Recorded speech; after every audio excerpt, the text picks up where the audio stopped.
Shadows versus Villagers. What actually is it? I mean, it has to be interesting, right? Considering the fact that I am in the process of releasing weekly uploads of the game. And other YouTubers, such as my friends Joseph Champion and BalbhV, have both made videos on the game too. So, without beating around the bush, what is Shadows vs Villagers?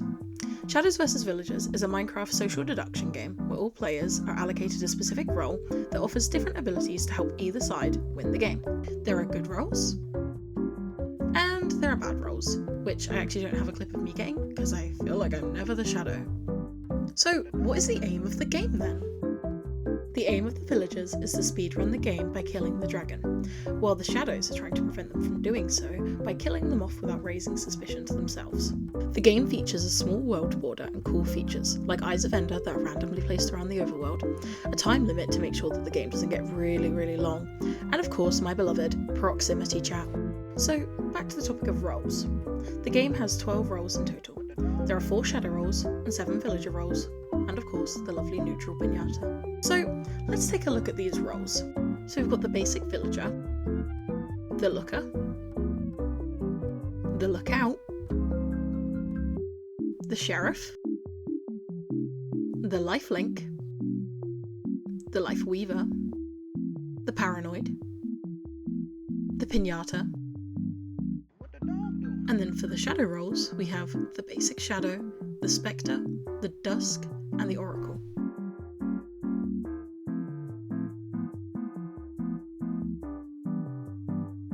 Okay, so I am getting Matthew to rank the Shadow vs Villagers roles, but he has never played Shadow vs Villager. So we'll start off with the basic Villager. You have no role here. You're just a good role. You get no ability. Yeah, I think Loki, generally D or F, because like boring as fuck. Go D, because like mid as hell. Okay. Next is the Lifelink. The Lifelink allows a person to link their life to someone else.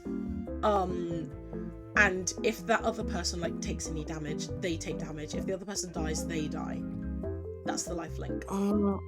Also, I think that's kind of like It's quite powerful if you link to a Shadow and then kill yourself. Yeah, if you link to a Shadow, I mean it's good, but I'd put it in probably C tier. Okay. Next is the Life Weaver. That one basically allows you to go in your inventory and take all of your hearts but one. But you don't have to take all of them. You can take like 1, 2. You can take them one at a time. Oh, I'm turning my phone on silent. And you can give them to people, and then they gain extra hearts. But you that's kind of cool. I was gonna say because you lose them, I feel like it's kind of not that useful. Yeah. I'd say behind the Lifelink in C tier. Do you think Lifelink is cooler than Life Weaver? I think Lifelink is probably better than Life Weaver, yeah. I agree. I've had more fun games as a Lifelink than the video I'm releasing this week is going to be a Lifelink. Okay, Next is the Paranoia. I don't fully remember how this one works because I've never played it. No, I've played it once. But basically, it allows you to see when other players, Villagers or Shadows or whatever, use an ability or like pull out an ability. So if I pulled out my bow as the Sheriff, and I'm like within 18 blocks of the Paranoid, they can see that someone has done that. It's not that good. I feel like it's that none of these are. I mean, I honestly move Lifelink up to B and put Paranoid behind Life Weaver. Okay, it's like that. Yeah. Okay, so the Sheriff is pretty straightforward. I've been it a million times. It was like the first video I ever made as well. It's like in Murder Mystery 2. The Sheriff has one shot, and they can shoot a Shadow, and it will immediately kill the Shadow. The shot goes through shields, it goes through all armor, just an immediate shot with the Sheriff bow, and you're dead, right? You start off with one bow and one arrow, but you can get more arrows if you want to take multiple shots. But once the shot has landed, you cannot redo it again. If you shoot a Villager, you die alongside the Villager. So you would both die. So that's the Sheriff role. I think that's probably the A or low S. Yeah? So I think just put it in high and A for now. Should we put it in A, yeah? Cool. Yeah. Okay, so the next is the Looker. They basically, the way the game's modified is because it's a speed run to the end type of thing, and to kill the dragon. Eyes of Ender will spawn randomly around the map. They'll just be like on the ground in a tree, whatever. And the Looker has the ability to see those Eyes of Ender highlighted with a white ring around them at all times. Well, that's I think not in the night though. I feel like that's probably S tier now. Okay. Because I feel like that's a massive advantage. Yeah. Okay. Not having to go to the Nether and stuff, I feel. That is true. Well, they also do spawn in the Nether, like the Eyes of Ender. Well, yeah, but... And you can see them on the ground as well, but it's like, yeah, I get what you're saying. Yeah, definitely. Okay, so next is the Lookout. I don't remember what this does. No, I do. So, the Lookout can, link themselves, but I think they can click on a player or something, and it allows them to see who that player was with during the night. So let's say I use the ability on Avery, for example, and then it would, in the morning, come the following morning, it would tell me who she was with during the night. It would tell me who she was, like what players she was near. So then if she died or someone else died, let's say it said she was near Jojo and Jojo died, that would raise suspicion. That's what the I feel like that could be... I feel like we put that behind Sheriff and A2. I think that's pretty good. Yeah, I've never been it, so... The ones I've not been, you'll know, because I don't remember them very well. Okay, so next is the only neutral role in the game, the Pinata. Basically, I've sort of explained it, but how this works is you're neutral, so you don't side with either. You could choose to side with the villagers and be on their side, or you could choose to side with the shadows. It doesn't matter. You can play how you want. That's why I quite like it, because it's sort of like a free-for-all. If a shadow kills the Pinata, in the chat it will list 2 players that are actually both villagers, but it will say that one of them is the shadow.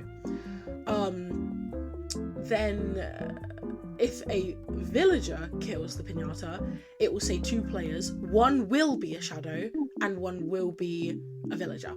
So it narrows it down to a 50-50 of a shadow then. That's the Pinata's role. But to play as this role, it's probably not that fun. But I feel like when someone else is the Pinata and you're playing something else, I feel like it could be quite funny, to see. But I think obviously I guess it's better than just being a villager, so I'd put it probably I'll put it in B tier, I think. Okay.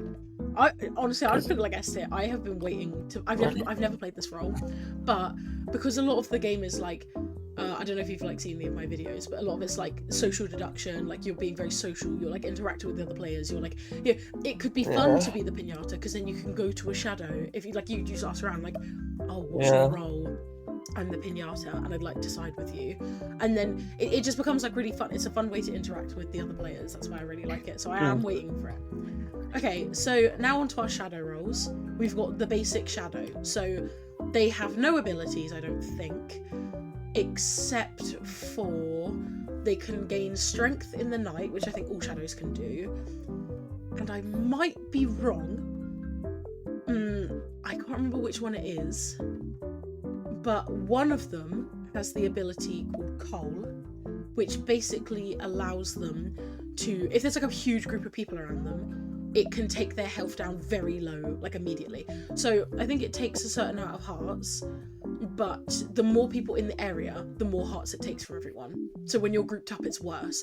But I can't remember if that's the Dusk or if that's the Shadow. I think it's the basic Shadow. Yeah, I think it's the basic Shadow, because I think, it's the basic Shadow that can do that, I believe. I'm probably, if I'm wrong, I'll edit it and but go off of that. Yeah. Go off of that for now. Yeah, because I feel like I'd much rather be a shadow than a villager, if you get what I mean. I feel like villagers, all the roles are interesting. No, but I think I'd probably put shadow in B or A tier, but I think I'd put it in high. I think put it in first. Bear in mind, these are all shadows. It's just this one's got a specific. They've all got that's what I'm saying. Okay, put it high and C tier then. High and C, okay. Yeah. So the next one is the Dusk. The Dusk, they can all strengthen in the night, right? but the dusk can mark somebody. I think it's during the night. I've never been the dusk, so bear with.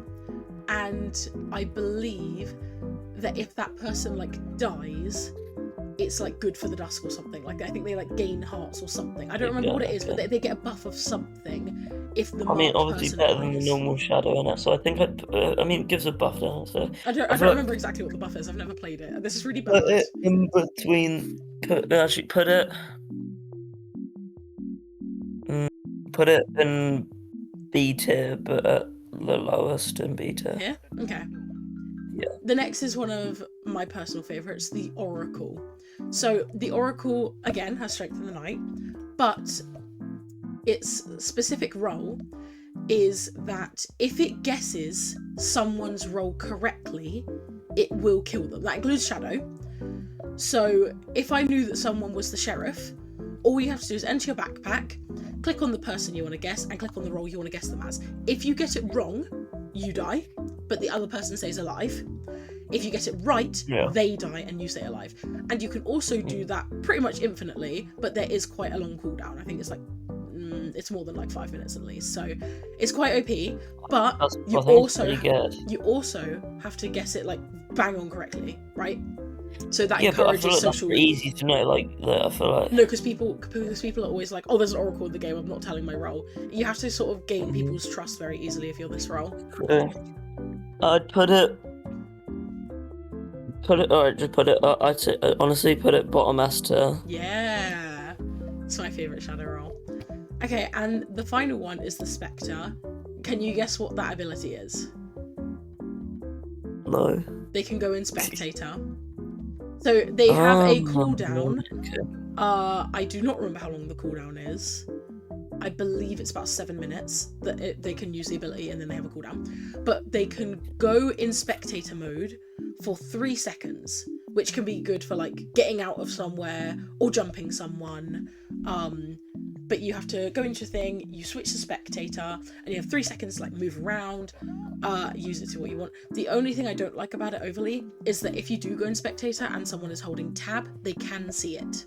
They can see that you've gone in the spectator mode. So, but to be fair, the chances of that, we've never really had that happen. Like ever, I don't think, as far as I'm aware, no one's ever like spotted a Spectre based on holding tab. Yeah. So I quite like the role, but I honestly, have only played it once and I wasn't very optimal with it. I'd say just because it's for 3 seconds and there's a 7-minute cooldown, I think put it between the sheriff and the lookout. Yeah. An A tier. You think it's quite a good one then? I think it's quite good. I just think it's the cooldowns are,